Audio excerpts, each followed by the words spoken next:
시각은 7시 20분입니다. KBS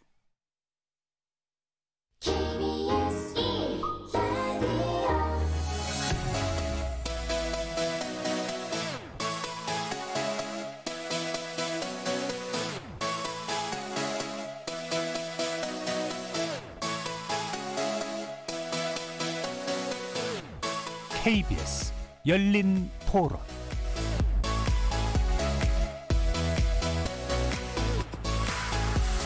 안녕하십니까. KBS 열린 토론 정준희입니다. 국정농단하고 관련해서 받아들일 수 없는 그런 것도 있지만은 우리나라 지금 경제가 어려우니까 많이 좀 참작해 줬으면 좋겠다 하는 그런 마음도 있습니다. 그리고 또 준법감시위원회 그런 노력도 좀 참작해 줬으면 하고요. 처음에 감형받은 듯한 느낌이 받았었는데 근거가 좀 있다 보니까 당연히 잘못한 거에 대한 구형을 받아야 되는 게 맞다고 생각하고, 그게 뭐 법이고 진리 아니겠습니까? 잘못한 사람한테 벌어 받아야 되고, 그게 뭐 경제적으로 뭐 얼마만큼의 이익을 주든 안 주든 상관없이 법은 법이니. 경제가 어려운 상황에 어쨌든 수장이니까 물론 대비를 잘 해놨으면 뭐 다른 임원들이 잘 할 수도 있겠지만 우선 보는 사람은 약간 불안하지 않을까. 그 뇌물수수 금액보다 좀 적게 받았다는 의견도 있잖아요. 근데 사실 대통령이 그렇게 말했는데 안 주기가 쉽지 않다 생각하거든요. 그래서 그 금액보다 적은 형을 받았다고 알고 있고요. 당연히 잘못한 건 맞지만 그 정도의 벌로도 충분하지 않나. 적당한 벌을 받았다 이렇게 생각해서. 정경유착에 대한 부분이 굴러가고 있는 부분이 분명히 있다. 그렇지 않으면은 이런 일들이 없어야 되죠. 사실 우리나라 기업들이 이제 오너 경영이 맞느냐 아니면 전문 CEO 경영이 맞느냐, 그 부분에 대한 문제일 것 같은데, 각자가 장단점이 있다 생각하다 보니까 재벌을 뭐 때려잡아야 된다 이런 얘기는 저는 못할 것 같아요.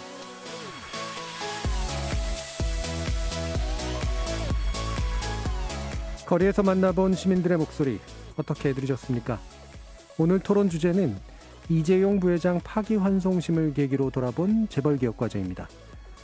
국정농단 사건에 연루돼 재판에 넘겨졌던 이재용 삼성전자 부회장이 어제 열린 파기환송심에서 징역형의 실형을 선고받고 법정 구속됐습니다. 재판부는 이 부회장이 박근혜 전 대통령의 뇌물 요구에 편승해 적극적으로 뇌물을 제공했고, 묵시적이나마 승계 작업을 위해 대통령의 권한을 사용해달라는 취지의 부정한 청탁을 했다고 보았는데요. 양형이 큰 변수로 여겨졌던 삼성의 준법감시위원회 활동에 대해선 실효성 기준을 충족했다고 보기 어렵다면서 양형 조건으로 참작하는 것은 적절치 않다고 판단했습니다. 자, 그런데 이 부회장의 문제는 여기서 끝나는 게 아닙니다. 경영권 불법 승계 의혹 관련 재판이 아직 종료되지 않았기 때문이죠. 이번 재판 결과를 부족하게나마 사법정의의 실현이라고 보는 긍정적 시각과는 달리 부정적인 입장을 내보이는 의견들도 있습니다. 근데 그 방향은 또 서로 정반대입니다. 재계와 학계 일부에서는 삼성 브랜드 가치와 경영 실적 하락으로 경제에 악영향이 있을 거라는 의견을 내고 있고요. 이와는 반대로 시민사회에서는 재벌 3세의 불법 승계와 정경유착 문제를 도외시한 판결이라고 강력히 비판하는 목소리가 있습니다. 오늘 KBS 열린 토론에서는 네 분의 관련 전문가 모시고 이재용 부회장 파기환송심이 남긴 의미와 과제 짚어보겠습니다. KBS 열린 토론은 여러분이 주인공입니다. 문자로 참여하실 분은 샵 9730으로 의견 남겨주십시오. 단문은 50원, 장문은 100원의 정보 이용료가 붙습니다. KBS 모바일 콩, 트위터 계정 KBS 오픈, 그리고 유튜브를 통해서도 무료로 참여하실 수 있습니다. 시민 논객 여러분의 뜨거운 참여 기다리겠습니다. KBS 열린 토론 지금부터 출발합니다. 살아있습니다. 토론이 살아있습니다. 살아있는 토론, KBS 열린 토론. 토론은 라디오가 진짜입니다. 진짜 토론, KBS 열린 토론.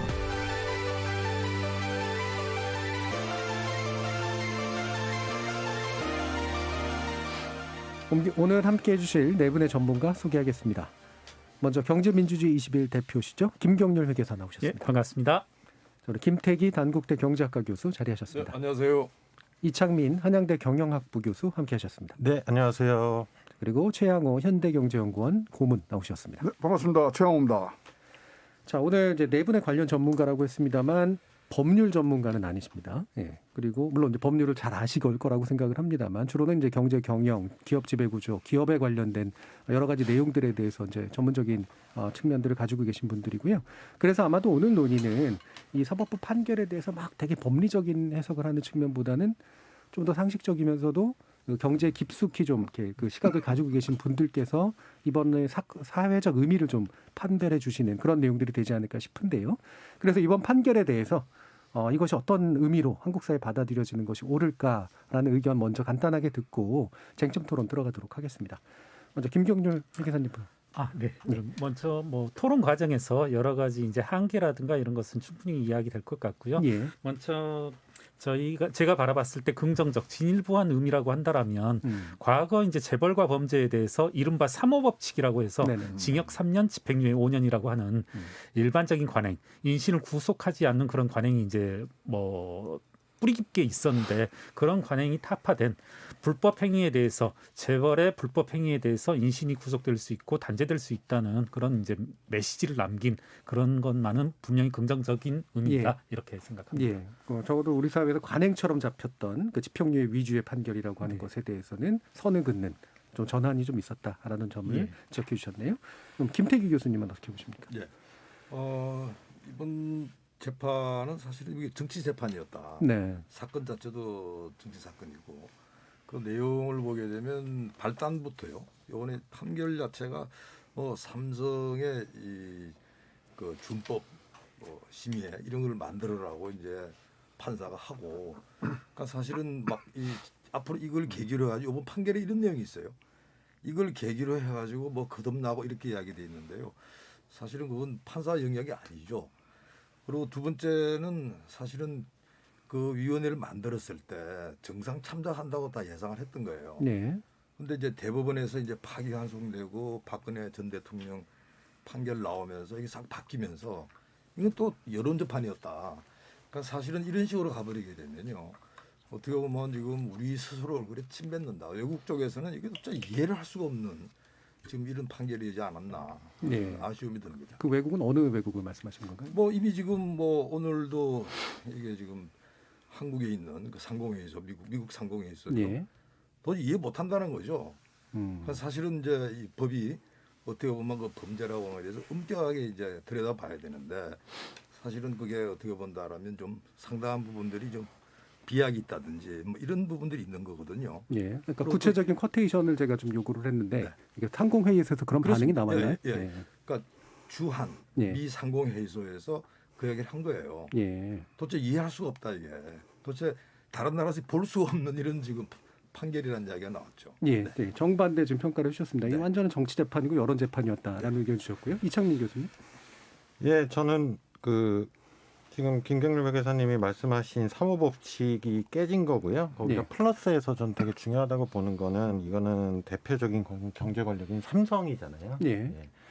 근데 제가 이제 보면 사실은 이제 이런 논의들이 좀 생산적으로 가려면 앞으로 기업 범죄, 총수 범죄 이런 것들이 재발이 안 돼야 되는데 범죄를 방지하는 여러 가지 방법이 있어요. 예를 들면 이번에 주범감시위원회도 그런 쪽으로 얘기가 된 건데 사실 연구들을 보면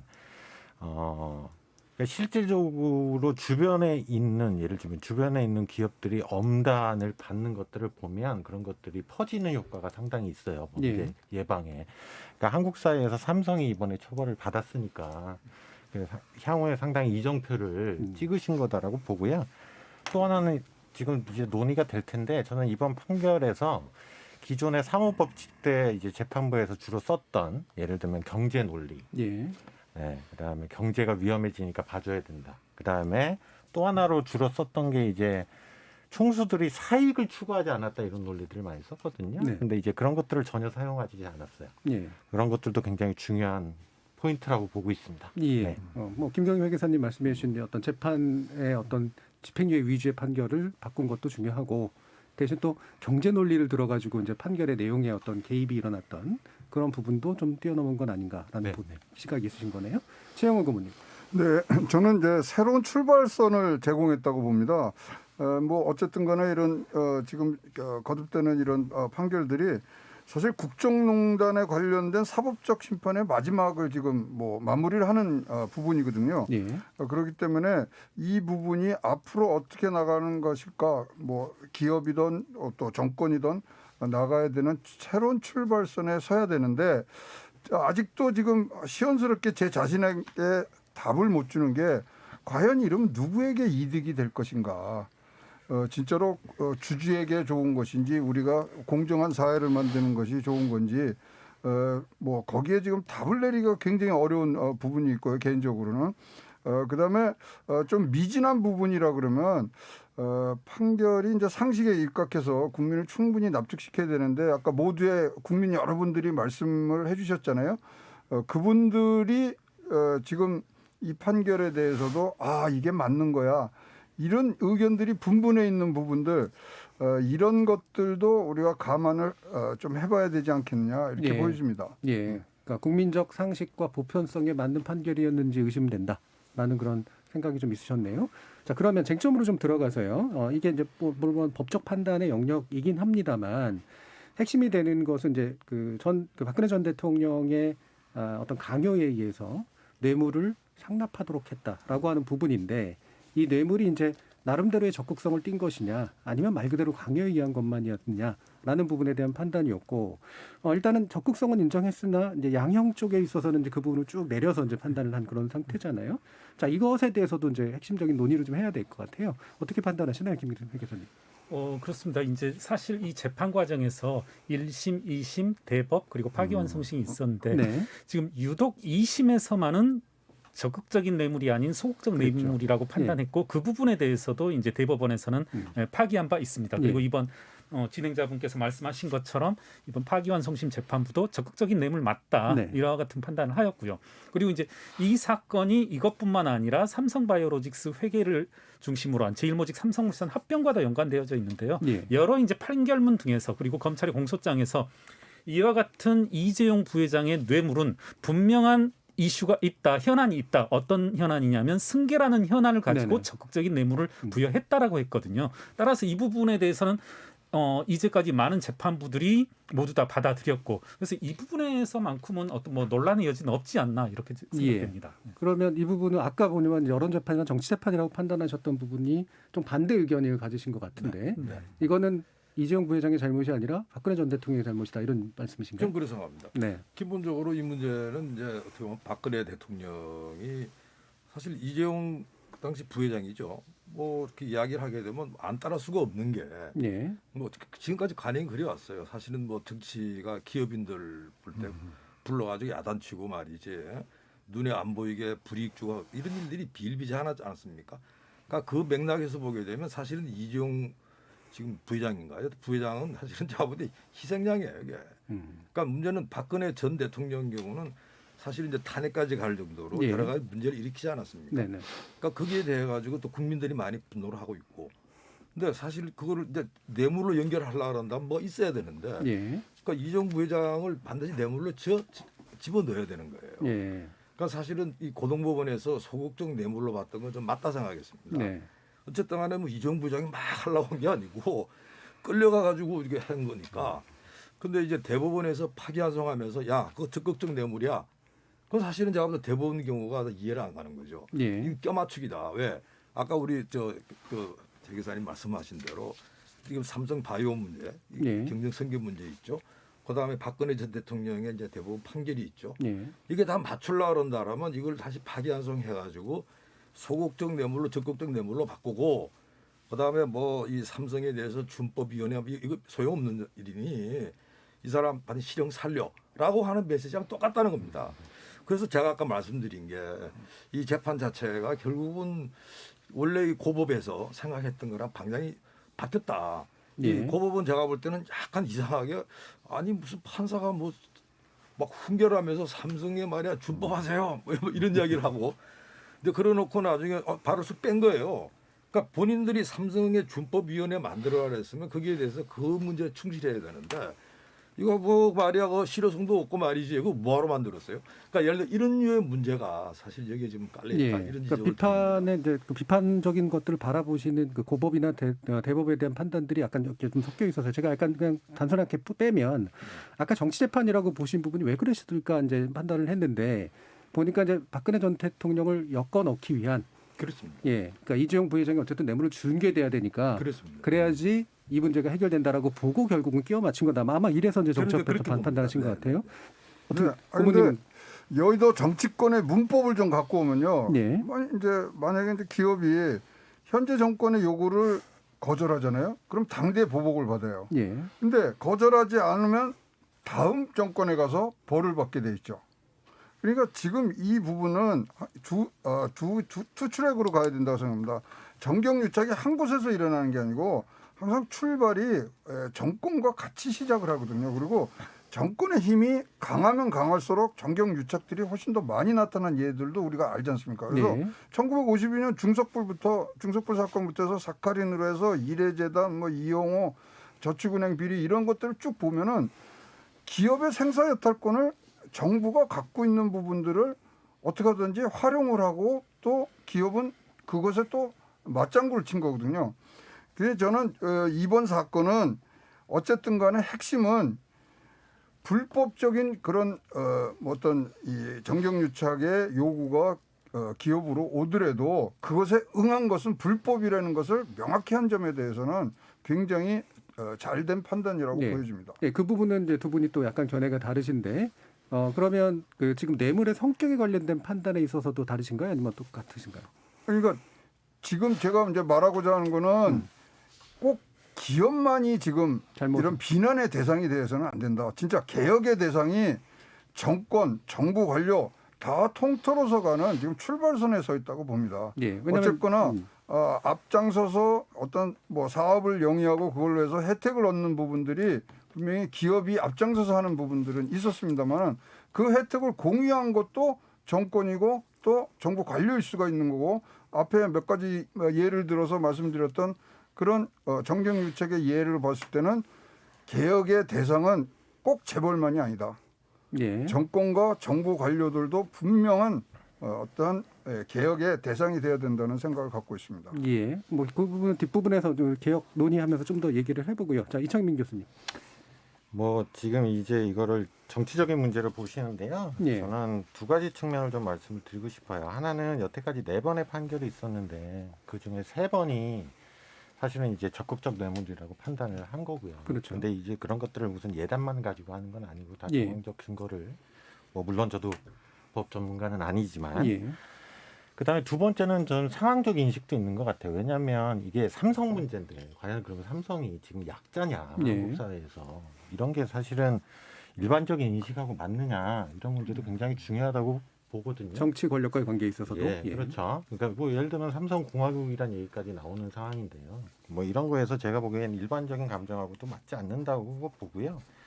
저는 오히려 이번에 조금 문제가 되는 게 제가 판결문을 직접 보지 않았습니다만 이제 판결문 분석 기사들이 나오는데요. 예. 거기서 판결문에 이번에 양형 기준에 따르면 최하가 4년이고 최위가 한 10년 2개월 이 범위 안에 들어간다고 본 거예요. 예. 근데 거기서 지금 2년 6개월 나온 거는 감형된 거잖아요. 그렇죠. 근데 이거를 적극적 뇌물이라고 보시면서 이거를 일종의 또 감형 요인으로 네네. 보신 거기 때문에 이게 향후에 오히려 저는 역으로 봐주기 논란에 단초가 될 수 있다고 보고 있습니다. 예, 그 부분 가지고 그래서 특검이 재산고해야 된다라고 하는 얘기도 하시는 예, 주장이 부분들도 나오고 있죠. 있긴 네, 있던데요. 네. 자, 그러면 이게 왜 그렇을까? 그 어떤 이제 뭐 나름대로 논리가 있을 텐데, 뭐 저도 이제 판결문을 본 거는 아니긴 합니다만, 이게 또 이제 감시 문제도 마찬가지잖아요. 준법 감시라고 하는 게 뭐 법관이 요구할 문제도 아니고, 근데 요구는 했는데 또 근데 그게 실질적으로 실효성이 없다라고 또 이제 판단을 내려서 했는데. 이 부분이 또 양형에 대한 판단에 작용할 것이다라고 봤습니다만 집행유예까지는 안 갔으나 하지만 또 이제 이런 아까 말씀 주셨던 것처럼 기대했던 어떤 양형보다는 또 낮게 나오는데 영향을 미친 것이냐 이런 헷갈리는 측면들이 있잖아요.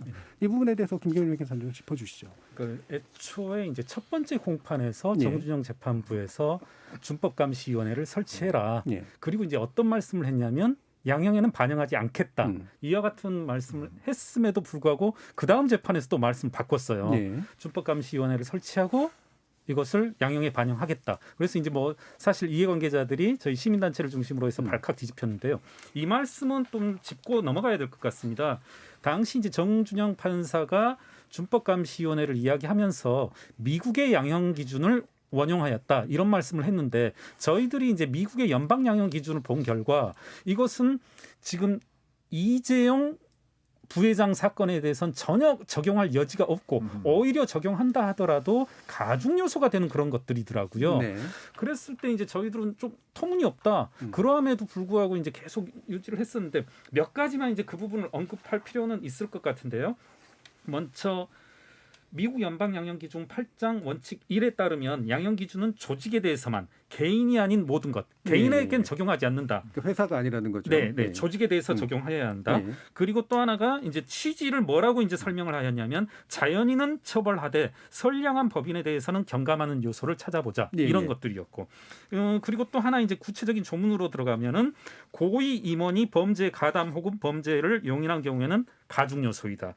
사법방해를 시도, 방조, 용인, 방해한 경우에도 가중 요소이다. 이런 식으로 나오고요. 그다음에 준법 감시 프로그램이 감경 요소가 될 수 있는데 이때 단서가 뭐냐면 범죄 행위가 있던 시점이라고 했습니다. 따라서 발생한. 그렇죠.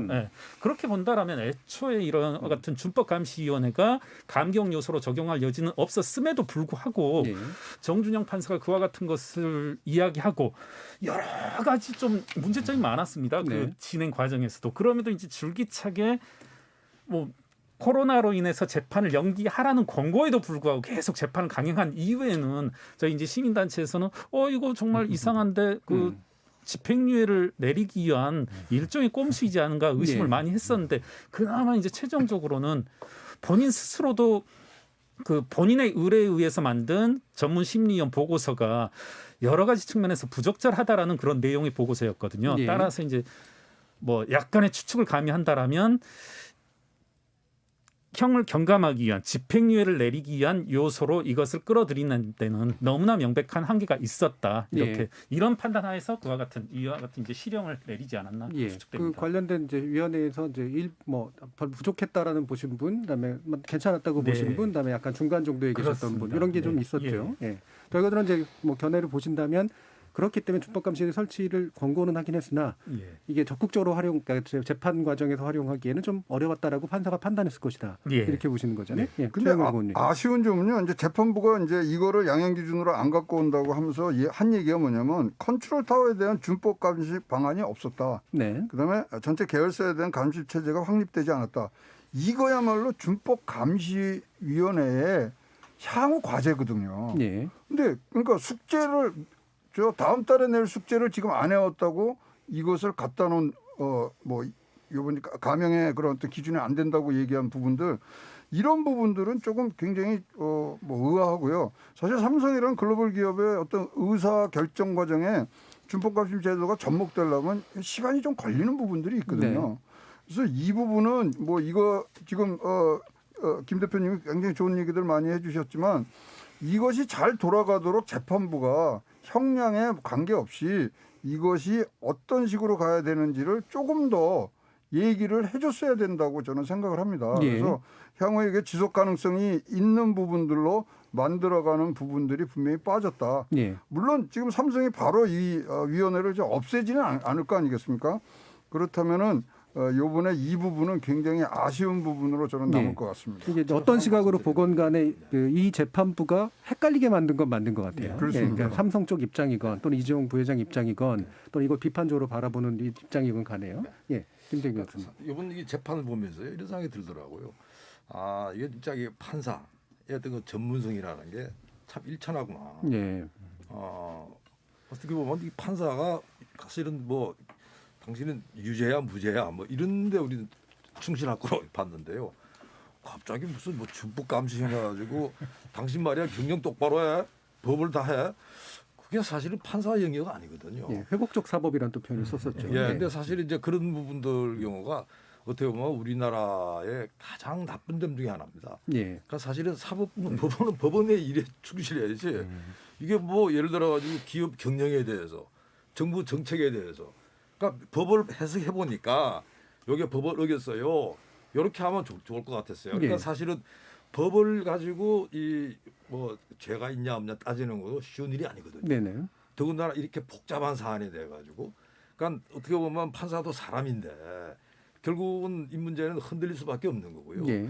근데 거기다 더해 가지고 갑자기 무슨 뭐 삼성에 야 삼성도 법 안 지키지? 너 삼성 준법에 그러고 판사가 뭐를 다 이렇게 요구를 해요. 저 그때 저 의안이 벙벙했는데 역시나 이게 지금 요번에 하면서 보니까 이게 사실은 이 사람 준법 감시해가지고 좀 봐주려고 하나에 대한 사람 네. 기대했던 사람들은 배신감 느끼는 거고요. 그다음에 이게 준법 감시해가지고 이거 형량을 뭐 더 많이 해야 되는데 이거밖에 안 하니까 저 사람 좀 이상해. 예. 사실은 제가 볼 때는 이 우리나라 이번에 얼굴에 먹칠을 했다. 예. 적어도 이 삼성의 이 재판은요. 이게 뭐 외신부터 쫙 보지 않습니까? 왜 삼성이 어쨌든 글로벌리 다 경쟁 그런 상태이기 때문에 네네네.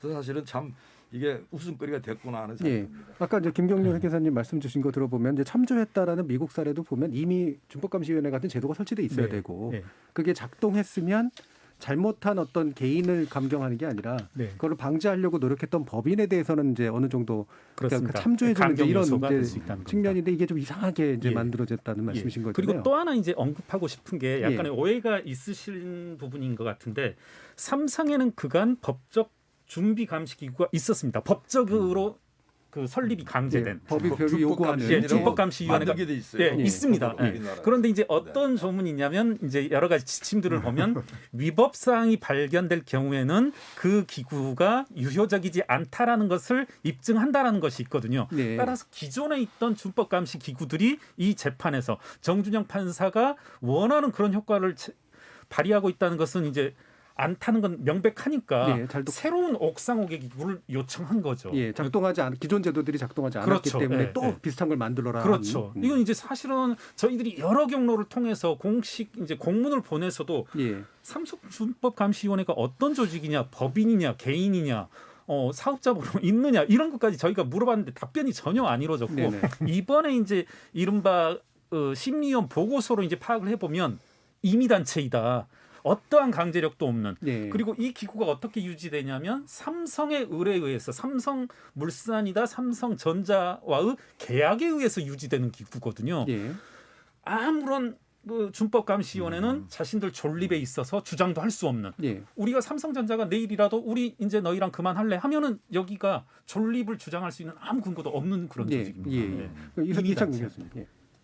근데 뭐 다 미리 말씀을 다 해주신 것 같은데요. 뭐 아이러니하게도 이 준법감시위원회 때문에 이번 재판부는 반대쪽이나 찬성 쪽이나 양쪽에서 다 욕을 먹는 예. 거니까 예. 이런 사례는 다시 안 만드셔야 될 것 같은데 저는 굉장히 조금 미스를 하셨다는 게 일단은 오독하신 거가 굉장히 중요하고요. 미국 양형 기준에 오독하신 네. 거. 그다음에 또 하나는 그 정진영 재판장께서 회복적 사본이라는 나름의 철학을 가지고 계셨는데 그거는 이제 기업 범죄에 적용하기엔 무리가 있는 거. 예. 그다음에 실질적으로 그럼 이걸 전반적인 시스템화 시키고 계셨으면 이게 삼성 이재용 부회장이란 하나의 재판으로 실현할 게 아니고요.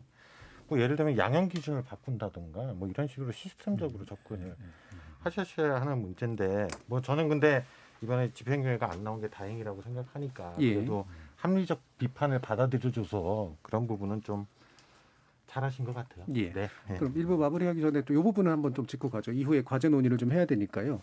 그러니까 아까 이제 경제 논리가 그래도 덜 들어간 이제 그런 재판이라는 말씀을 주시긴 했습니다만 여전히 이제 여기에 대한 비판적 시각을 가진 분들은 특히나 또 아까 김태일 교수님 같은 경우도 이게 외국의 눈에 우리 삼성이 어떻게 비치겠느냐 이런 말씀까지 이제 주셨단 말입니다.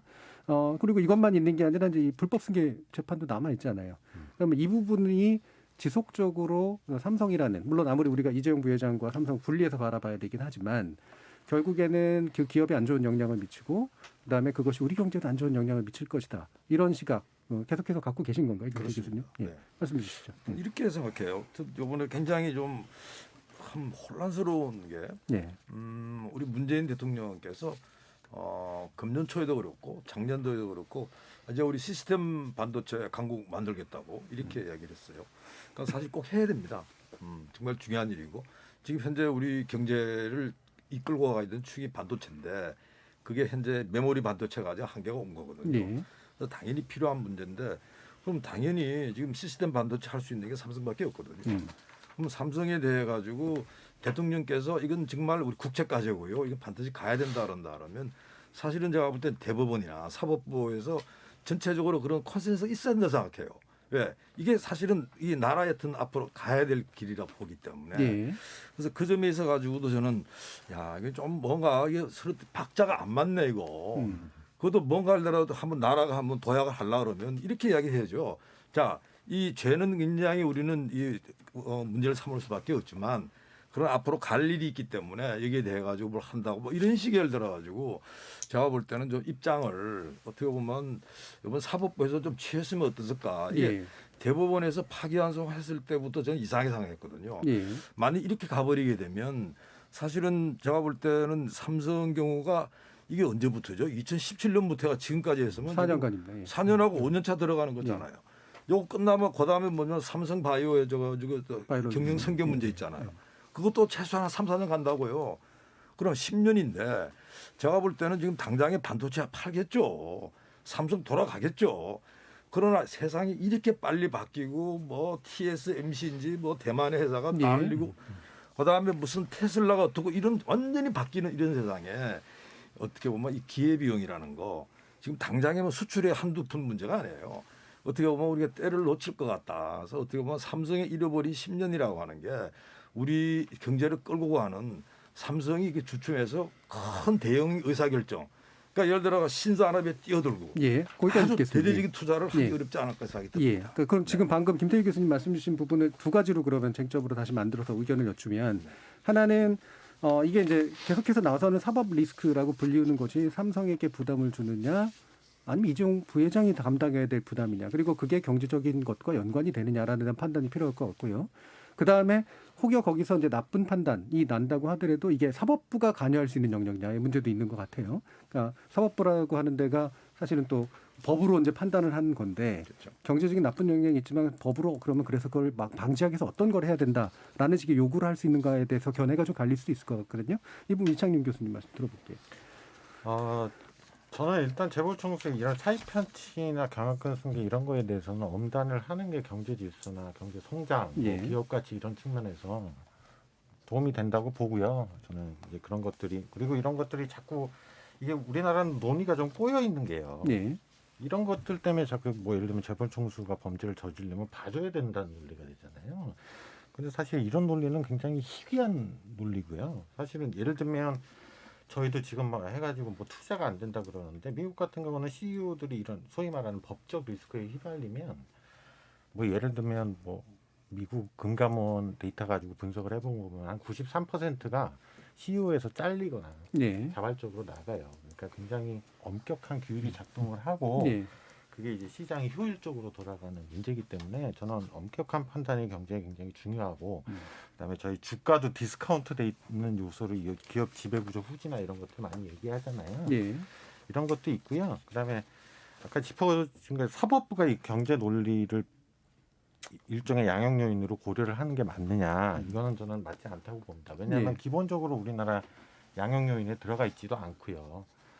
일단은 법적으로 판단을 하고 경제 논리는 추후에 예. 이거는 어쩌면 행정적인 영역일 수도 있고요.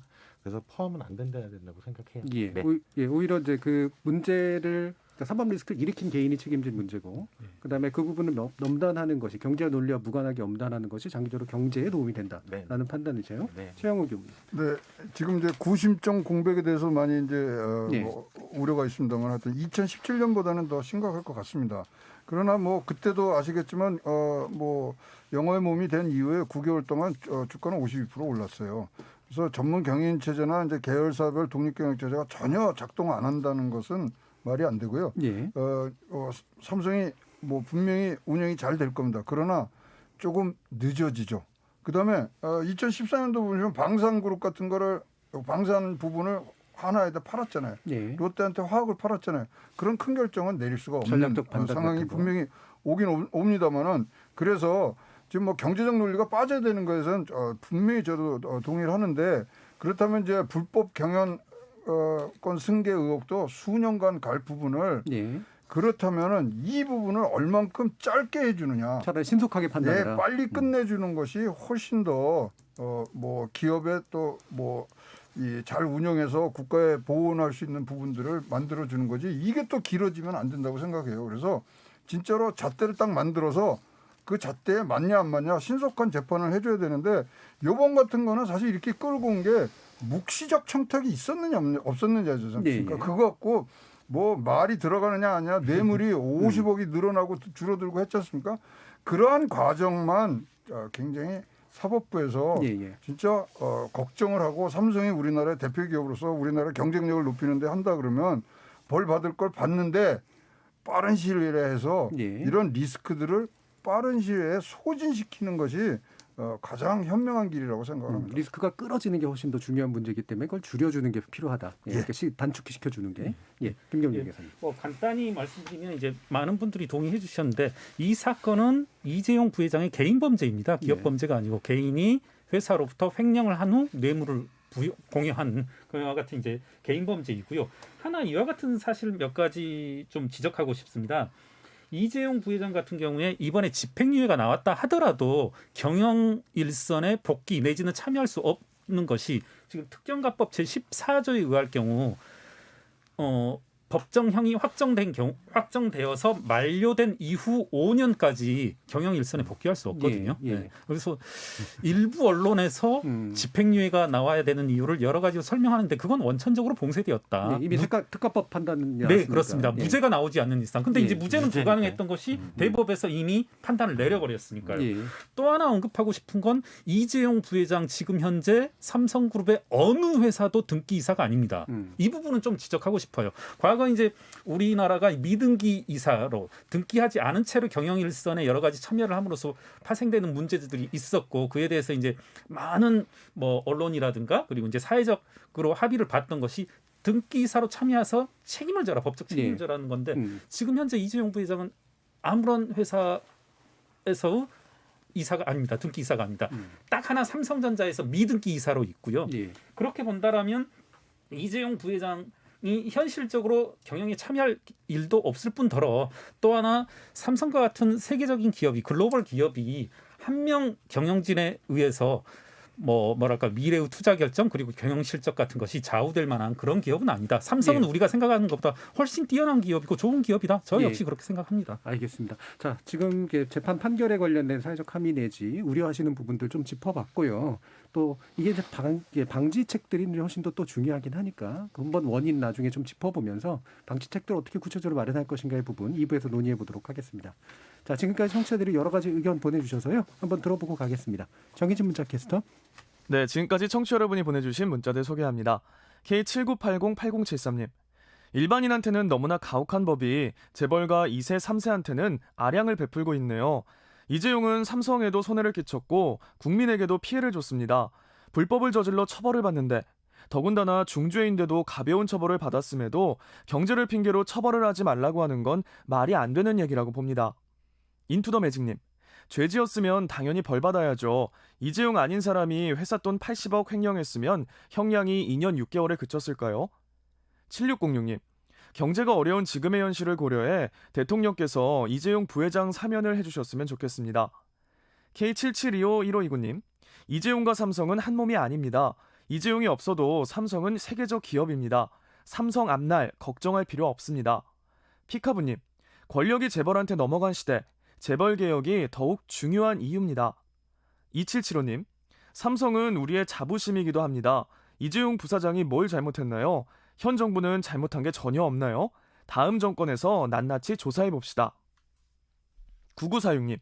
삼성이 몰락하면 누가 책임질 겁니까? 망해도 됩니까? 삼성이 우리나라 GDP에서 몇 프로를 차지하시는 줄 아시나요? 1981님. 어느 재벌 총수가 권력은 유한하고 재벌은 무한하다라고 공언하듯 예전처럼 정권에 끌려다니는 재벌은 없다고 봅니다. 이번 사태가 관행처럼 여겨져 온 정경유착의 고리를 끊는 계기가 되었으면 합니다라고 보내주셨네요. 네, KBS 열린 토론. 이 시간은 영상으로도 생중계하고 있습니다. 유튜브에 들어가셔서 KBS 일라디오 또는 KBS 열린 토론을 검색하시면 지금 바로 토론하는 모습 보실 수 있습니다. 방송을 듣고 계신 여러분이 시민 농객입니다. 계속해서 청취자 여러분들의 날카로운 시선과 의견 보내주세요. 지금까지 문자캐스터 정희진이었습니다. 토론이 세상을 바꿀 수는 없습니다. 하지만 토론 없이 바꿀 수 있는 세상은 어디에도 없습니다.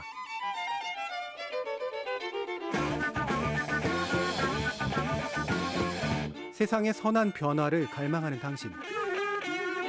정답이 아니라 질문의 힘을 믿는 당신. 우리 KBS 열린 토론에서 만납시다.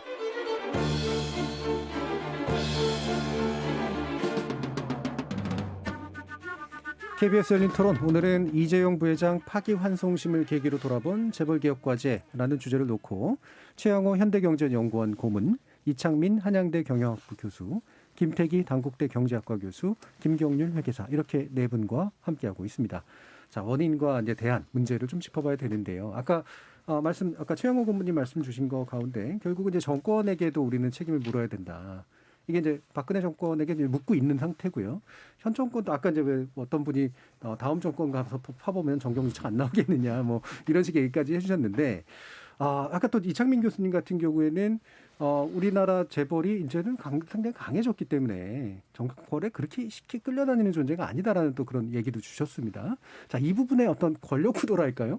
그러니까 그러면 우리나라 재벌은 예전에 흔히 얘기했듯이 기업하는 사람이 불법 내지 탈법을 어느 정도 하지 않으면 도저히 기업을 못하는 상태가 구조적으로 있다라고 하는 부분에 대한 현재적 판단이 어떠신지 최영호 교수님 한번 말씀 들어볼게요. 우리가 산업화 시절에는 그런 게 있었죠. 네. 특히 이제 산업 개발을 하고 나라의 정책을 얻기 위해서는 기업과 정부 간에 이 정보 비대칭이 있었습니다.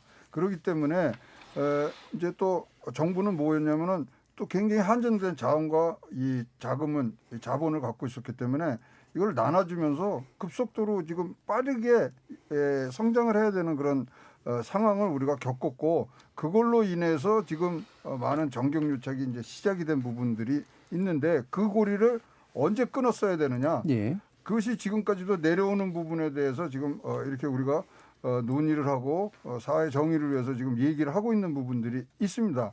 따라서 아까도 모두에 말씀드렸지만 이 판결은 새로운 출발선이 돼야 된다. 네.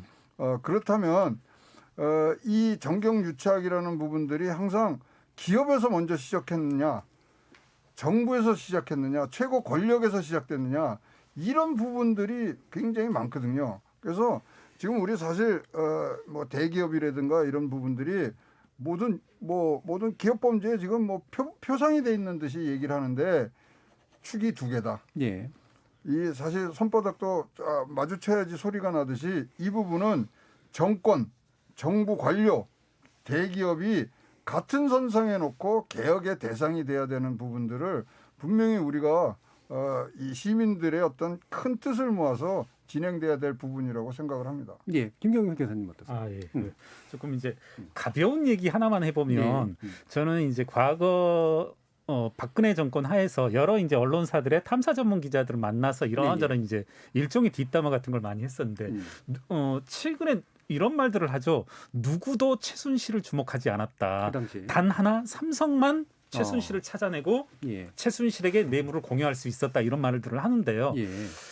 과거 이제 노무현 대통령께서 권력은 시장으로 넘어갔다 이런 말도 하고 아까 이제 교수님께서 말씀하셨지만 한편으로 이제는 국가가 자본을 어떤 식으로 통제할 수 있고 뭐 쥐어짤 수 있는지 그런 수단은 쉽게 보이지 않는 반면에 재벌들이 자신들의 이해관계를 가지고서 여러 가지 뇌물을 준다든가 뭐 여러 가지 조정을 한다든가 입법 로비를 한다든가 그런 경로들이 많이 보인단 말입니다. 그런 이제 하나의 패러다임의 변화를 상징적으로 보여주는 사건들이 아닌가. 삼성바이오로직스 회계와 그리고 이제 제일모직 삼성물산 합병과 관련되어서 따라서 이제 제가 본다라면 이 사건 마찬가지 연장선상에서 재벌로 넘어가는 이와 같은 이제 권력 체계 변화 속에서 어떻게 이제 사법부 그리고 이제 시민사회가 대응할 것인지 새로운 어떤 변화된 체계를 보여주고 있지 않나 싶습니다. 가벼운 얘기라고 했지만 가볍지 않네요. 김동희 교수님. 예. 사실은 지금 이 정치 권력이 그러니까 이 자본이죠. 그러니까 우리나라 뭐 재벌이라는 나라면 그거 반드시 손봐야 되는 게 정치 개혁이라고 생각하고요. 재벌 개혁이라고 생각하거든요. 굉장히 착각하는 거죠. 그러니까 이번 정권 돌아서도 똑같았어요. 세상에 그런 일이 있을 수 있는지 우리나라 대표 기업인들 다 모아놓고 야 국정농단에 대해 가지고 우리가 이거 한번 청문회해야 되겠는데 오기 전에 다 선서하고 반성문 쓰세요. 그런 나라가 어디 있습니까? 그다음에 이걸 한번 잡기 해가지고 국세청부터 해가지고 공정거래 총동원을 하거든요. 그래서 우리가 뭐 미국인이 이런 이야기 할 수가 없는 게요. 다른 나라에서 볼 수 없는 그리고 현 정권에서도 똑같은 일이 벌어지는 거거든요. 쉽게 말해가지고 정치 권력이라고 하는 거는 그 기업이라고 하는 거 아무것도 아니야. 그러니까 사실은 쟤들 뭐 이렇게 생사 여탈권을 우리가 가지고 이런 사람을 가지고 있는 겁니다. 또 실제로 그것 때문에 제가 볼 때는 그거랑 뭐 직결되는 건 아니지만 참 마음 아팠던 부분이 예를 들어 가지고 칼에 조양호 회장님 돌아가셨죠. 그다음에 그게 정몽구 회장 돌아가셨죠. 그러니까 사실은 지금 이 과정에 있어 가지고 어떻게 본다라면 정몽구 회장 안 돌아가셨나요? 조양호 회장 아닌가요? 정몽구 회장은 안 돌아가셨죠. 죄송합니다. 제가 끝까지 실례될 것 같아서. 근데 어쨌든 간에 조양호 회장님 경우는 그때 보게 되면 솔직히 뭐야 이게. 그러니까 사실 제가 볼 때 이 우리나라 대표 기업인들 다 모아놓고 야, 그또 와가지고 사과해. 부터 해서 이런 거, 제가 이런 문제를 먼저 깨지 않으면요. 사실은 기업 같은 경우 또 뭐 사실은 최대 주주 같은 경우에 있어가지고는 고양이 앞에 쥐죠. 그러니까 이거는 정치 스스로가 이 문제를 바꾸려 생각하지 않으면 못 바꿔요. 그리고 아무리 법 바꾸면 뭐 합니까? 법 위에 정치가 있는데요.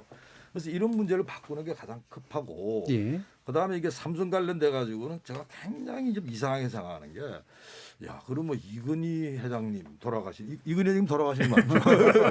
근데 그분도 뭐 이렇게 옥고를 치르고 지금 그 아드님 이거 이상한 거예요. 사실은 제가 보니까 우리가 이거 상속세 거의 한 65%를 떼가니까 저래 되면 제가 볼 때 경영 승계하는데 저거 무지하게 힘들고 그거 예를 들어 돈 다 해버리게 되면 이게 제가 보면 경영권 잃어버리는 거예요. 세금 내고.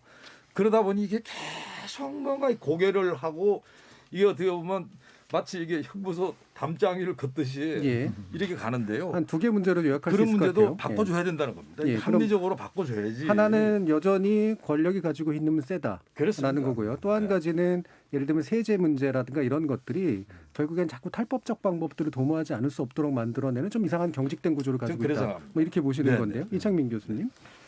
예, 뭐 저는 정치 권력, 경제 권력 관계는 아까 말씀드린 대로 뭐 정치 권력이 뭐 여기까지도 많이 예를 들면 뭐 억압적 약간 권위적인 측면이 있지만 그런 것들이 많이 변해가고 있다는 거는 시대적 추세고요. 저는 오히려 이런 것보다는 제 생각에는 오히려 재벌 총수들이 너무 옛날 생각에 빠져 있는 것 같아요. 그러니까 그 얘기가 뭐냐면 이게 지금 삼성전자 같은 경우도 이재용 부회장이 지분이 1%가 안 되잖아요. 1%가 안 됩니다. 근데 예를 들면 지분이 100% 있으면 진짜 완전히 자기 회사니까 여러 가지 문제가 발생 안 하지만 지금은 자기는 지분은 1% 미만이고 수많은 다른 주주들이 그 이해관계자들이 너무 많은데 그러면 이해상충이나 이런 것들이 너무 많이 발생을 하는 거거든요. 그러니까 자꾸 예전 생각을 너무 하시는 것 같아요. 저는 3, 4세 넘어오면서 한 집안에서 계속 내려오는 폐해라고 생각을 하는데 오히려 그런 생각들을 좀 바꿔주셔야 될 것 같아요. 한국 경제의 시장 구조가 이제 그렇지 않습니다. 그러면 이런 인원유도 한번 해봐야 될 것 같아요. 이제 약간 뭐 이 부분은 판단이 좀 다르시긴 한데, 그러니까 국가가 인허가권이나 이런 것들을 가지고 약간 뒤흔들 수 있는 측면들은 있잖아요. 그걸로 이제 또 약간의 뇌물이 오고 간다거나 뭐 이런 권력형 비리가 나올 수 있는 것도 있고. 그 다음에 이제 뭐 이런 세무조사권이라든가 이런 건 좀 강력하긴 해서 또 이제 세제라든가 이런 것들이 또 약간 이상하게 짜여져 있는 부분도 있어서 털면은 언제든 나온다라고 하는 인식을 가지고 있는 측면들도 있는데 그래서 이 부분을 판단하는 게 좀 모호한 것 같아요. 그러니까 이게 아무리 그냥 열심히 살려고 해도 여전히 인허가권이라든가 아니면 이런 식의 이제 세무 구조나 이런 것들 때문에 생기는 어쩔 수 없는 약점이 기업에겐 있다. 이렇게 볼 수 있는 부분도 있고 반대로 말씀하신 것처럼 오히려 기업이 로비를 하는 과정에서 적극적으로 이제 매수를 하는 방식의 어떤 일들이 일어날 수 있는데 이게 이제 재벌들이 가지고 있는 아주 잘못된 그런 시각이다라고 판단할 수도 있을 것 같거든요. 김경민 교수님 어떠세요? 그러니까 이제 두 분이 이제 말씀의 연장선상에서 예. 말씀드려 보면 지금 재벌가들이 그리고 경제계에서 어떤 말씀들을 하냐면 상속세 이율이 상당히 불합리하며 이것 때문에 어떤 경영권 승계 그리고 정상적인 경영 활동에 상당한 제약이 많다라고 하는데 그 이전에 이제 이창민 교수님이 어떤 말씀을 하셨냐면 우리나라 재벌들의 이제 지분율을 말씀하셨는데 우리나라 재벌들의 그 전체 기업 집단 평균 소유 지분율이 몇 프로냐면 3.6%란 말입니다.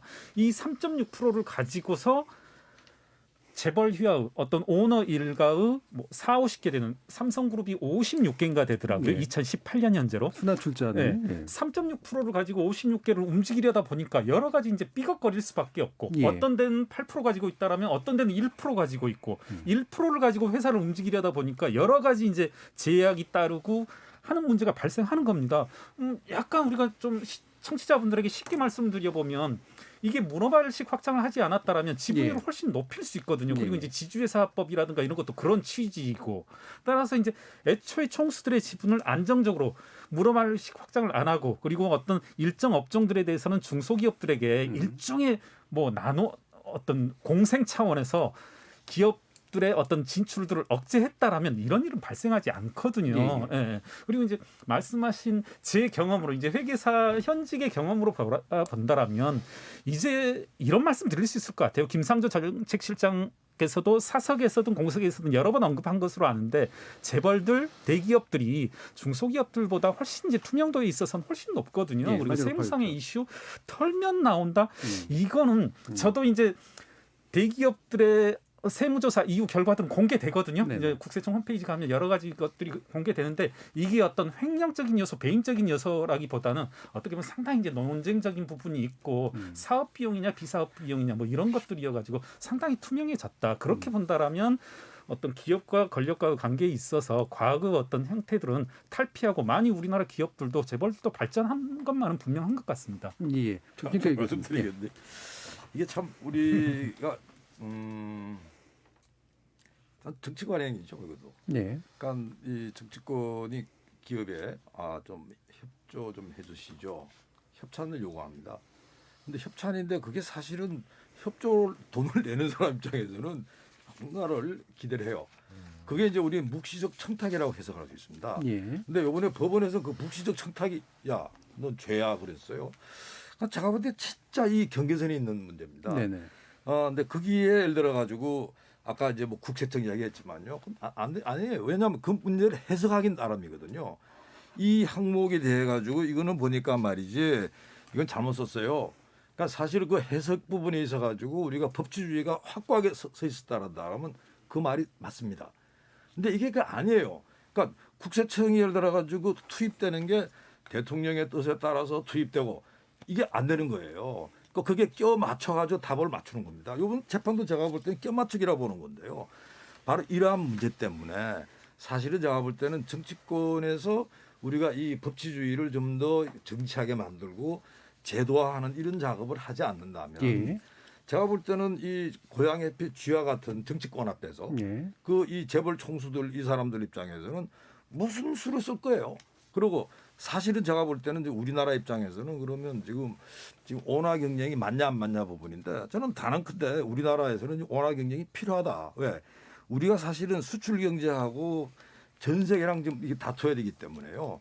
그게 예를 들어 가지고 무슨 지분이 그런 문제가 아니고 어떻게 보면 좀 좀 시너지를 낼 수 있는 이런 문제라고 보기 때문에 제가 볼 때는 그 문제는 우리가 아까 지금 이야기해 놓은 게 이제 막 좀 섞여 있어요. 보면 이게 재벌과 뭐 원화 이야기했는데 그 문제는 그 문제대로 그래도 법을 제가 볼 때는 만들어줘야 됩니다. 만일 예를 들어 가지고 이제 원화 경영 이런 체제 하에서는 어떤 걸 해야 되느냐. 그러니까 예를 들어 가지고 제일 큰 문제 이런 거 아니겠어요? 이사회. 당신 이사야? 그 이사회에서 결정 내려야지. 이런 문제들이 제도적인 보완이 필요하다 이런 말씀드립니다. 알겠습니다. 약간 다시 또 한번 좀 단순하시고 아까 김경민 회장님께 제안해 주신 문제를 다시 또 한번 풀어봤으면 좋겠어요. 그러니까 우리나라 재벌들이 사실은 창조해낸 수법들이 있는 거잖아요. 기업 집단을 소유하는 방식. 근데 이게 이제 상당히 창의적인 방법이었는데 이거를 막 운용하려다 보니까 이거 안 놓치려다 보니까 어쩔 수 없다고 표현해 줄지 모르겠습니다만 무리한 일들을 해야 돼서 생기는 문제들이 분명히 있다라고 이제 보는 부분이 있긴 있으신 거잖아요. 예, 저는 그 포인트가 굉장히 중요하다고 보는 게 지금 이제 기업 범죄가 이게 자꾸 논의가 갑자기 커져 버렸는데 사실은 기업 범죄가 왜 발생하는가를 봐야 돼요. 근데 2000년대 이후에 기업 범죄의 발생 패턴들은 예를 들면 사실 지금 이재용 부회장은 정치 뇌물하고 연결이 돼 있지만 대부분의 대규모 배임 행위 저희 2000년대부터 큰 재벌들은 거의 다 겪었거든요. 그런 거를 보면 시작점은 다 김경률 변호사님 말씀하신 거예요. 그러니까 이제는 규모가 커졌는데 작은 그러니까 전공법으로 지배를 하는 거 아니라 작은 지분으로 지배를 해야 되니까 불법의 경계를 탈 수밖에 없는 거예요. 그러니까 그런 현실적인 상황 어떻게 발생하는에 기반해서 문제를 접근해서 풀어야 된다고 봐요. 예, 최영훈 고문님. 네, 이건요. 근데 우리 그 현대사를 좀 봐야 되는 게요. 사실 그 뭐 50년, 60년 우리가 커져갈 때 자본시장이 우리는 존재하지 않았어요. 그렇기 때문에 산업화 초기에 개인이 차입을 해야 되는데 그거는 뭐 관계회사가 한 거고요. 사실 기업이 지금 상호 출자하는 거를 지금 굉장히 우리가 걱정하라고 하는데 법으로 금지된 나라는요 전 세계에 6개밖에 없습니다.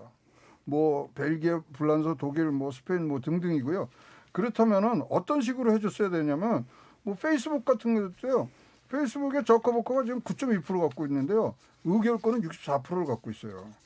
그다음에 구글 창업자 3사람 다 모아야 6.6%거든요. 그렇지만 의결권은 54%를 갖고 있어요. 자, 뭐 분명히 이를 조그만 걸로 많은 이 기업을 소유하고 경영하는 것이 있지만 그러나 기업을 하는 사람에게도 당시에 자본시장이 미약했고 그것이 쭉 내려왔던 경영권 보호제도가 미비했던 부분들은 우리가 보증을 해주면서 같이 시간을 갖고 움직여야지. 지금 여기서 딱 끊으라 그러면 이건 굉장히 시장 교란이 있을 수밖에 없다고 생각하거든요. 그렇기 때문에 그런 부분들을 진짜로 이제 같이 모여서 얘기할 때지 무조건 재벌이 지금 모든 기업 범죄 지금 뭐 몸통이고 가문의 소유 경영 이거 안 되고 전 세계 3분의 2가 사실 이 가족 경영이에요. 그런 것 등등을 보고 또 특히 이런 산업적인 패러다임이 바뀔 때는 대기업이 생산성이 훨씬 높거든요. 근데 그 변곡점이 왔어요. 요번에 잘 잡지 않으면은 이것들이 굉장히 우리가 생각하기에 진짜 잘못됐던 거리 더 내려갈 수 있는 부분들이 있어요.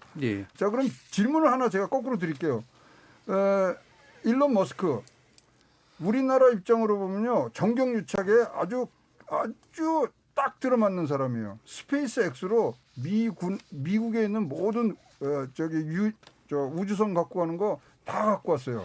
근데 미국에서는 정경유착이라고 안 그러잖아요. 왜냐하면 그것을 투명하게 과정을 공개를 해가면서 갔기 때문에 그런 거거든요.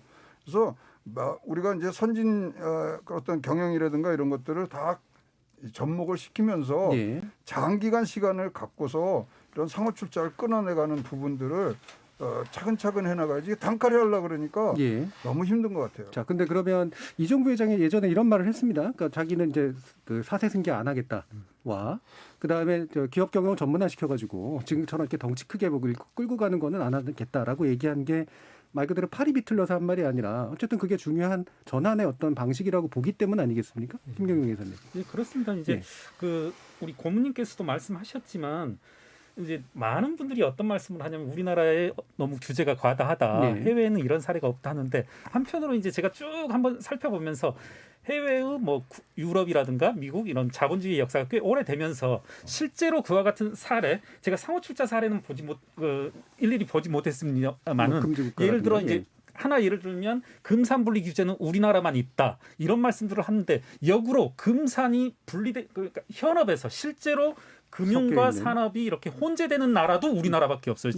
즉 규제가 필요한 나라는 우리나라밖에 없다는 거죠. 그만큼 약간은 퇴행적인 관행들이 아직 경제계에서 남아 있기 때문에 이와 같은 규제가 필요하다는 것이고요.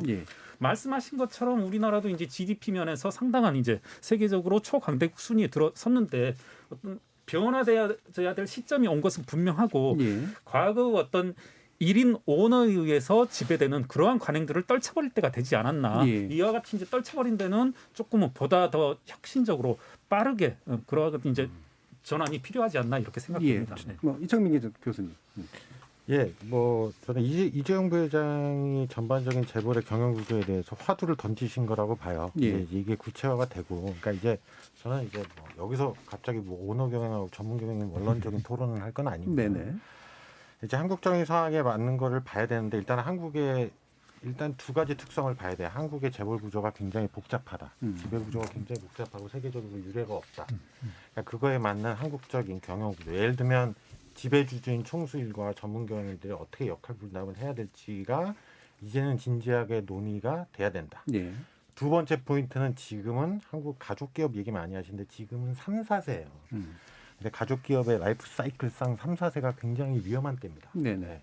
이제 그런 두 가지 경영적인 리스크를 고려를 해서 앞으로 생산적인 안들이 좀 나왔으면 좋겠어요. 예, 김태균 교수님. 그러니까 우리가 장점이 오너 경영에 상당히 큰 장점이 있다 생각해요. 예, 그러니까 재벌 경영과 분리되는 오너 경영을 그렇습니다. 따로 말씀하시는 그러니까 거죠. 사실 예. 그 결정을 예. 신속하게 내리고요. 그리고 어떻게 보면 좀 중대한 거, 새로운 영역으로 나가는 거. 예. 그러니까 그건 장점을 살리자. 근데 사실 지금 이제 우리가 재벌 쪽 이야기 하잖아요. 네네. 그러면 오너 경영을 좀 염두에 두고 우리가 뭐 상법부터 해가지고 이런 부분 좀 정비가 돼야 된다. 그러니까 사실은 이게 다른 나라 경우는 이제 우리랑 다른 경영 환경 속에서 나온 법을 그대로 갖다 놓은 거거든요. 예. 그러니까 법이 원래 잘 안 맞다 현실이랑. 그래서 이번에 이걸 계기로 해가지고 우리가 어떻게 보면 오너 경영의 장점을 살리되 그게 예를 들어 부작용을 없애고 그게 보다 좀 투명하고 그러고 뭐 여러 가지 나왔던 문제들이 있지 않습니까? 그래서 그걸 좀 착수해야 된다. 그래서 그게 이제 제가 볼 때는 한 축이고 다른 한 축은 이젠 정치권에서 이 기업에 대해 가지고 협찬이라든지 예. 뭐 어떤 명목으로 하는 문제를 어떻게 차단할 거냐. 그러니까 이런 부분을 제가 볼 때는 정치권 스스로 못 한다 그러면 그게 예를 들어 법으로 여야가 같이 이건 만들어서 해야 된다 이거는. 예. 그래서 그 두 가지를 꼭 말씀드리고 싶습니다. 예. 사실 우리나라에 제가 볼 때는 우리는 개방 경제라 그러잖아요. 그리고 사실 우리 경우는 지금 경쟁이 지금 당장에 중국이 지금 어마어마하게 지금 치닫고 있는데 중국의 어떤 자본이나 이게 뭐 장난이 아닙니다. 그래서 사실 거기에 우리가 어느 정도 맞설 나른다라면 꼭 필요하다는 거고, 그다음 일본이랑 한국이랑 비교했더니 일본이 참 기울어지고 잘 회복이 안 돼요. 저게 안 되는 이유가 사실은 일본 경우가 아무도 책임을 안 지고 네. 그러다 보니까 시간을 다 놓쳐가지고 뭐 어떻게 보면 우리가 반도체부터 해가지고 많이 이제 일본의 우위를 가져왔던 거죠. 그래서 이걸 꼭 능심하면 좋겠다 이 예. 말씀드립니다. 최영호 군. 네, 저는요 정경유착 그 한자어 그대로 좀 됐으면 좋겠어요. 정경유착이 됐으면 좋겠어요. 좋은 의미에서. 왜냐하면 유자가요 예. 치유 KU할 때 하는 유자예요. 병 나을 유자입니다. 그 붙어서 병이 나야 되는데 이게 이제 일본식 한자로 시작을 해서 의학 용어로 가다 보니까 예, 이렇게 예. 됐는데요.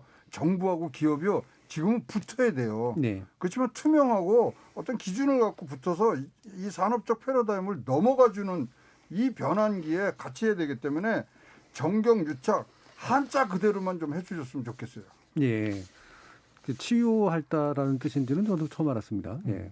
붙어서 어떻게 치유가 될지는 또 한번 생각해봐야 될 것 같긴 한데. 예. 이 지금 9세대 예. 뭐 악습이면 악습이고 이런 나쁜 것들 그리고 새로운 것을 맞을 수 있는 그런 우리가 자세를 가질 수 있는 게 병나을 유자와 붙을 착자라고 생각합니다. 예. 협조. 네. 예. 자 그러면 이제 뭐 거의 마무리를 할 시간이 오긴 왔는데요. 일단 이제 이 부분들 마지막으로 한 발언들 들어봤으면 좋겠습니다. 일단 우리 정부, 그러니까 문재인 정부에서는 재벌 기업 굉장히 크게 천명을 했는데 제도적 개혁은 공정거래 3법으로 완성됐다라고 보는 그런 또 입장이기도 해서.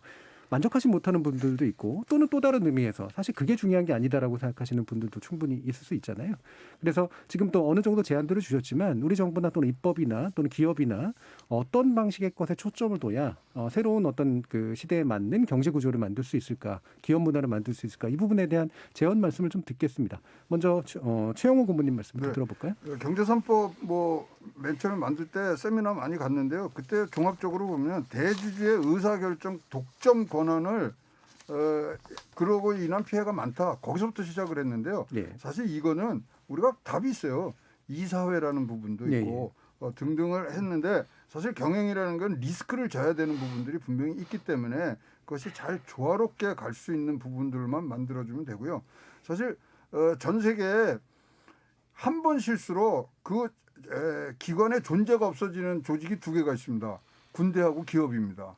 그래서 이 경영 리스크도 어떤 식으로 책임을 지고 가느냐 이 부분의 싸움이지 이것이 뭐 사실 기업의 뭐 어떤 활동을 옥죄거나 이런 건 아니거든요. 그러니까 폭넓게 리스크를 줄이면서 또 리스크를 안아주면서 할 수 있는 부분만 생긴다면 공정경제 3법이 아니라 30법이 나오더라도 기업들이 활동할 수 있는 부분들이 있다고 생각합니다. 그러니까 리스크를 그럼 어떻게 안아주는 게 예를 들면 좋을까요? 그러니까 이제 뭐 우리 그 재해법 있지 않습니까? 그런 부분도 분명히 산업보건안전법에 뭐 징벌적인 부분들이 있어요. 그러니까 이렇게 과잉적으로 자꾸만 2중, 3중을 하지 말고 기준만 정해주면 거기에 맞춰갈 수가 있거든요. 그래서 지금은 조금 이런 부분들이 과잉으로 너무 움츠리게 하는 부분들이 있다는 게 제 개의 목소리니까 그 부분들은 조금 더 들어주실 부분이 있다고 생각을 합니다. 예.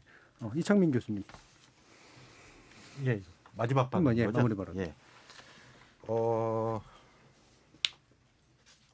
저는 그러니까 지금 가장 중요한 과제는 일단은 재벌 측면에서는 저는 경영 구조를 어떻게 바꿀 거냐. 그러니까 여태까지의 그러니까 총수의 과잉 권력, 절대 권력 이게 이제 핵심적인 문제라고 보거든요. 근데 이제 그런 거를 공정경제 3법은 법 제도적으로 풀려고 했는데 저는 조금 앞으로 해야 될 법 제도적인 과제가 남아 있다고 봐요. 약간 미흡하긴 보는데 사실은 법 제도만으로 풀 수는 없잖아요.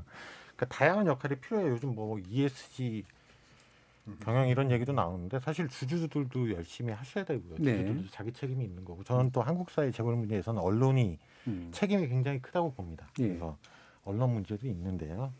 근데 그 무엇보다도 어찌됐건 기업 내부의 권력 구조를 바꾸는 문제는 지금 현재로서는 총수가 직접적으로 결단을 하셔야 돼요. 그러니까 이재용 부회장 같은 그런 큰 화두를 던지시고 그걸 구체화해 주는 작업들을 앞으로 좀 해주셨으면 좋겠어요. 네. 자, 김태희 교수님 1분 정도 듣겠습니다. 아까 뭐 공정경제 이야기인데 그거 조금 말씀드리죠. 사실은 이 공정경제라고 하지만 지금 그 법을 지금 그 부작용을 제거하지 않으면요. 사실 우리나라의 알짜 기업들, 이 해치펀드 밥이 되겠다. 그리고 특히 알짜 기술을 가지고 있는 특히 첨단 이 중견 기업들, 코스닥이 많아요. 근데 그런 회사들은 완전히 그 중국 놀이터 되는 거 아니야? 그러니까 문제는 지금 그런 데 대한 부분은 전혀 고려를 하지 않고 있습니다. 그러니까 제가 볼 때 공정한 거는요. 우리나라 기업과 중국 기업과 해치펀드가 다 공정해야 되는 거예요. 그러니까 사실은 지금 그런 거는 다 차단해버리고 그 안에서 가지고 오로지 그러니까 말이야 오나가 말이지 함부로 못하게 하는 여기만 이제 급급하는 거거든요. 그러니까 제가 볼 때는 지금 오나가 지금 뭐 하는 이런 부분들은 사실은 제가 볼 때는 그 경영 자체가 이사회 중심으로 가가지고 거기서 일단 고난 있는 사람이 책임지는 그 원리만 하더라도 많이 잡습니다. 알겠습니다. 그러니까 이 공정경제가 제가 볼 땐 자칫하게 되면 그래서 기업규제헌법이고 나라 망치는 법이라는 이야기가 그래 나오는 겁니다. 김경률 교수님. 그 문재인 대통령과에서 공정거래 3법을 개정을 기화로 해서 제도적 개혁이 완수되었다 이런 말씀을 하셨는데 이렇게 방심할 때는 아닌 것 같고요. 두 분 선생님께서 말씀하신 것과 연관돼서 이제 2018년에 제가 그 유수의 외국계 기관 투자가들을 만난 적이 있습니다. 이분들이 이제 시민사회를 만나는 프로그램 하에서 저를 만났었던 것 같은데요. 하나 예를 들면 그분이 이제 이런 메시지를 조금 전달하고 조금 관계 요로에 꼭 좀 전달해달라 했던 것이 뭐였었냐면 복수교역권이 통과된다라면 우리는 한국 시장에서 장기적으로 단기적으로 빠질 수밖에 없다. 이건 자신들 투자자들에게 상당한 뭐라고 할까요? 어떤 자신들의 권리를 빼앗는 조치이다 이런 말씀을 하셨는데 당장 그러면서 이제 중국 시장으로 우린 갈 거다 이런 말씀을 하셨거든요. 말씀 이제 모두가 공감하는 건데 지금 위기이자 기회인데 보다 혁신적인 이때의 혁신이라 하면 재벌을 위한 것이 아니라 재벌뿐만 아니라 뭐 주주, 소액주주 그리고 노동자 소비자 모두 이해관계자를 총괄하는 그와 같은 이제 개혁의 시점이 왔다. 그리고 그것을 조금이라도 늦춰서는 안 된다. 이런 말씀을 전하고 싶습니다. 알겠습니다. 오늘 KBS 열린 토론 그럼 이것으로 모두 마무리하겠습니다. 함께해 주신 김경률 회계사, 김태기 교수, 이창민 교수, 최양호 고문 네 분 모두 감사합니다. 네, 감사합니다. 최근에 몇몇 굵직한 재판 결과만 짚어봐도 불법, 합법, 유죄, 무죄 사이의 경계는 생각보다 모호합니다. 그러다 보니 법적 판단에 대한 견해도 상당히 갈릴 뿐더러 심지어 사실을 보는 눈까지도 사뭇 다릅니다. 게다가 저마다의 정의감과 이해관계까지 숨어들면 도무지 명확한 판단을 내리기 어렵죠. 그렇다면 이런 질문이 필요한 것 같습니다. 여러분은 박근혜 정부와 이재용 부회장 사이에서 벌어진 이런 일이 앞으로도 다시 반복되어도 좋다고 보시는지요? 만약 그렇지 않다면 그 반복을 막기 위해 우리 사회가 취해야 할 가장 효과적이고 공평무사한 방법은 뭐라고 생각하시는지요? 지금까지 KBS 열린 토론 정준이었습니다.